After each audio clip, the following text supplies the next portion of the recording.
7ቱ ሊቃነ መላእክት ወደ ሰማይ አረጉ። አባታችንም አንበሶችና ነብሮች፣ ድብና ዘንዶ ወዳሉበት ምድረ ከብድ ተመለሱ። አባታችንም ወደ ምድረ ከብድ ከተመለሱ በኋላ መንፈስ ቅዱስ የጠራቸው 3 ቅዱሳን ሁሉ በየአንበሶቻቸው ላይ ተቀምጠው ወደ ምድረ ከብድ መጡ። እነዚህም ቅዱሳን የዋልድባው አቡነ ሳሙኤል፣ የአዘለው አቡነ አንበስ እና ከላይ ላይ ግብፁ ተነስተው የመጣው አቡነ ቢንያም ናቸው።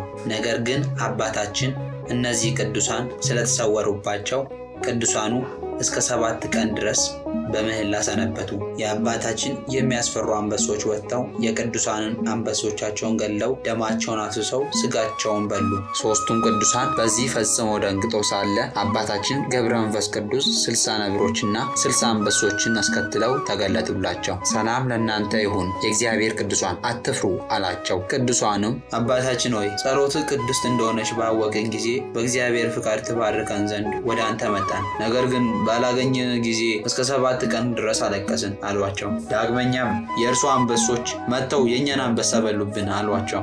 አባታችንም አንበሶቻቸውን እስከ ዕለተ ሞቴ ድረስ በእግሬ ከረገጥኩት ምድር በቀር እግዚአብሔር ያላዘዘላችሁን ለምን በላችሁ? አሁን የበላችሁትን ትፉ አሏቸው። እነዚህ አንበሶች አፎቻቸውን ከፈቱና የበሉትን አንበሶች ስጋቸውን፣ አጥንታቸውን ከደም ጋር ተፉ። በሆዳቸውም የቀረ የለም። አባታችንም ወዲያውኑ ወደ ምስራቁ ዞረው እግዚአብሔርን ካመሰገኑ በኋላ አቤቱ አልዓዛርን ያስነሳ አንተ ነህና አሁንም እነዚህን አናብስት ከሞት አስነሳቸው፣ ለባህሮች የድካሞቻቸው ማረፊያ የሆነላቸው ዘንድ የሰጣቸውን አትከልክላቸው እያሉ ጸለዩ።